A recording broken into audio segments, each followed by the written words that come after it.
Good afternoon, everyone. Thank you, Tony. I would like to thank the Faculty of Medicine and Health for nominating me, and also to the organizers for allowing me to present an important research work in improving targeted therapy for the treatment of a medical condition called systemic lupus erythematosus.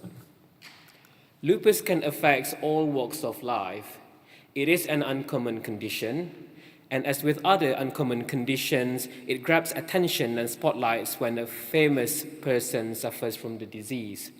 This also highlighted how debilitating this condition can be and that better treatment is needed. Lupus is a chronic autoimmune disease, and it can affect various parts of the bodies.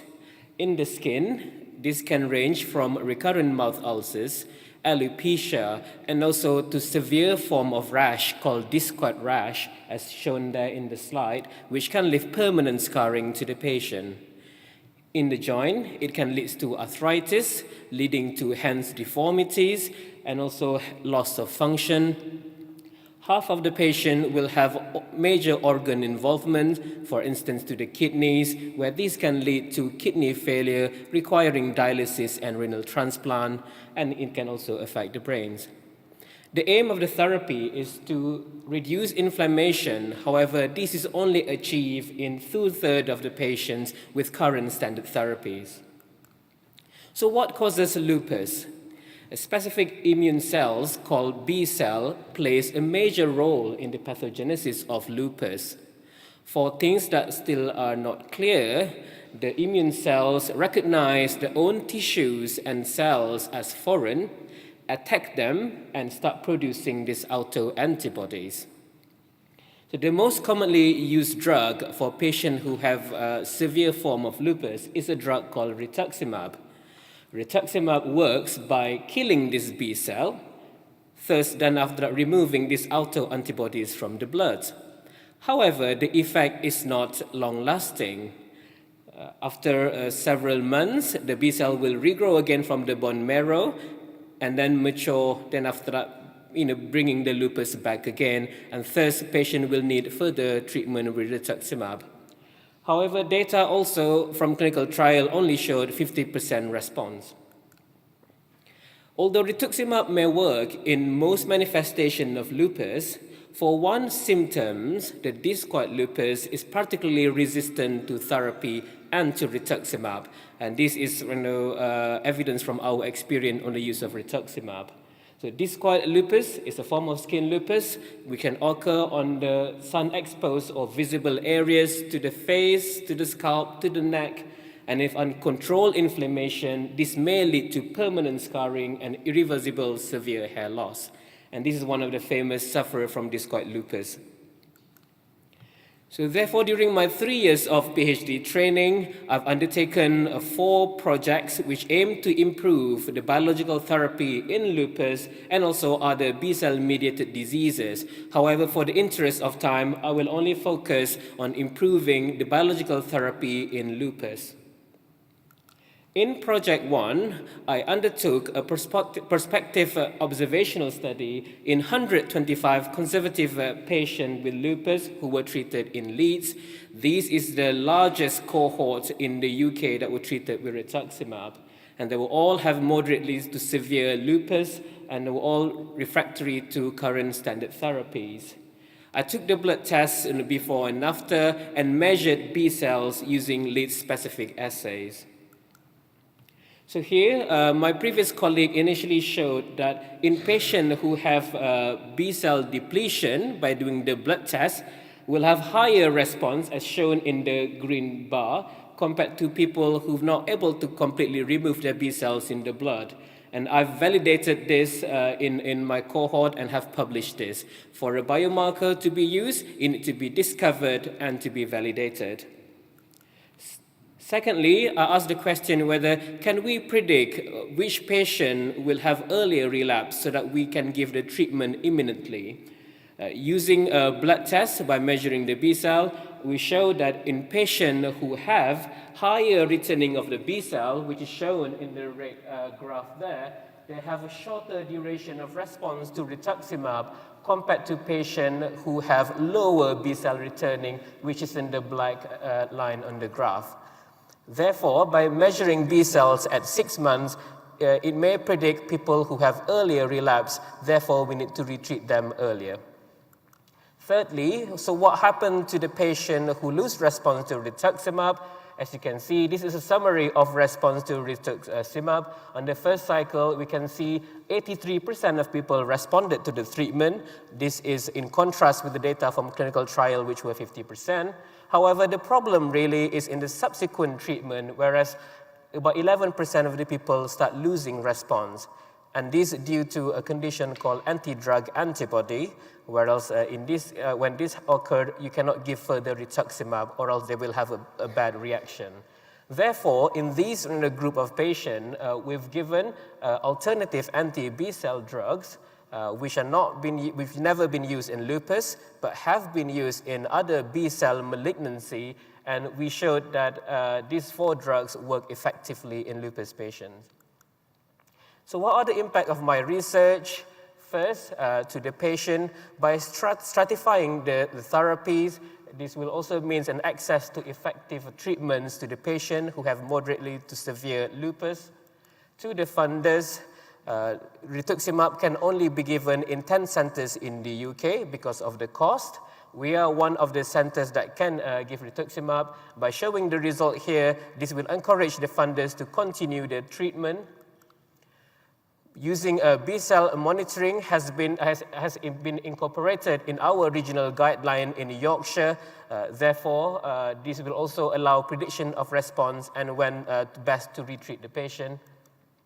On behalf of the UK lupus community, my findings that shows that this new anti-B-cell drug work have led to a proposal to NHS England for use of this drug in very resistant cases.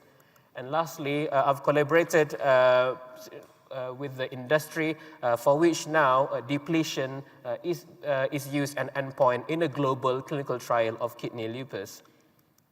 As I mentioned earlier, discoid lupus is particularly resistant to therapy, including rituximab.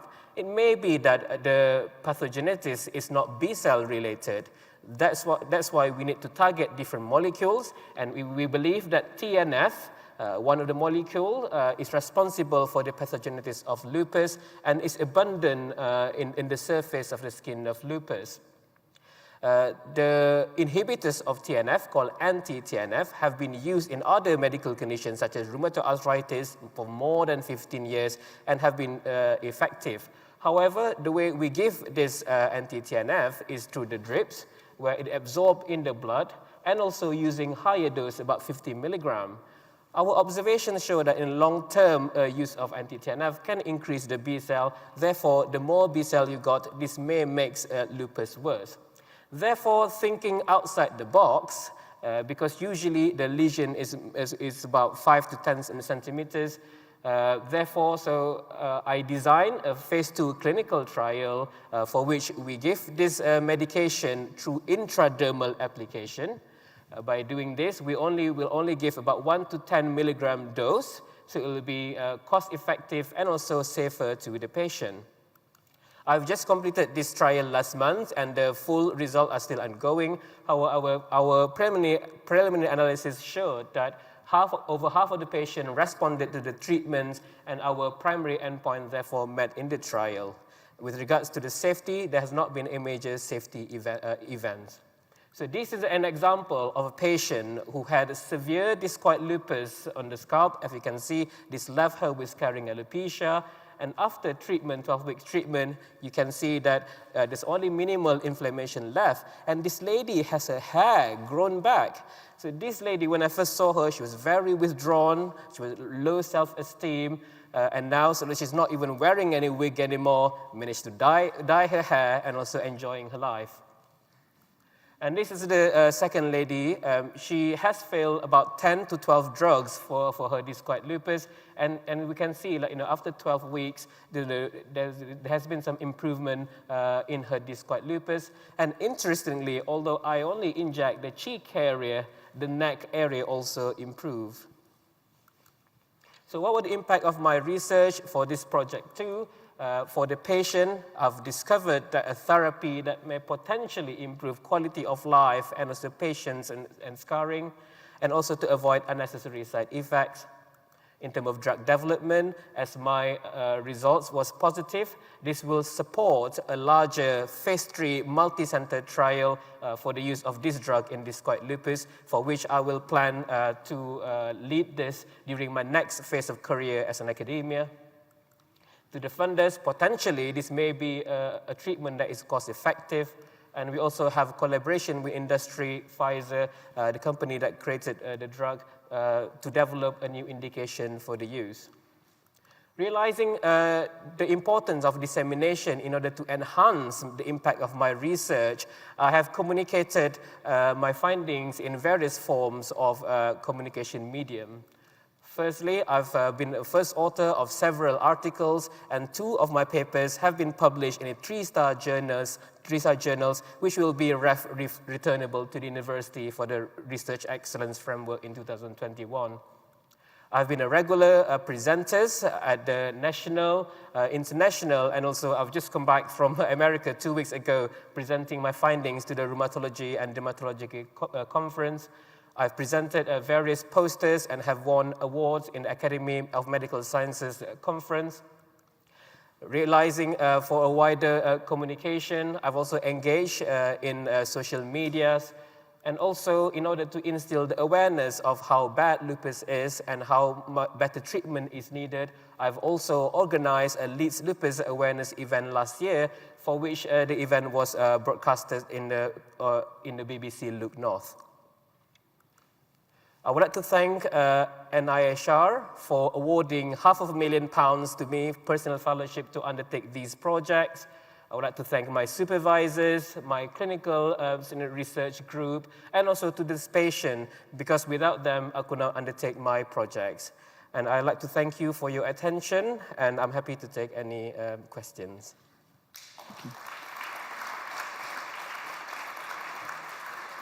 Thank you. We have a couple of minutes. Is there a question for the panel? Hi. I've actually got your abstract in front of me. So you do say in here that around 25,000 people are diagnosed currently in the UK with SLE. I'm just curious to know if this is a number that's, obviously it's growing all the time, but is it kind of in decline? Is it steady cases every year? Or is it increasing year on year?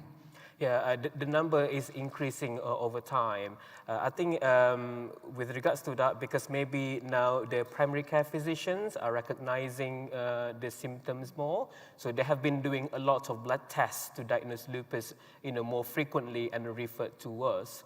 Also, it also has an impact in terms of mortality. In 1970s, the 5-year survival rate was only about 70%, and now about 90% of people survive over 5 years from diagnosis because of early recognition and better treatments.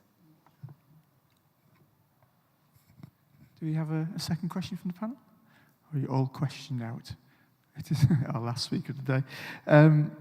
We've got a minute if there's a look around the room. Okay, I think we're finished. Thank you very much, Yuzaiful.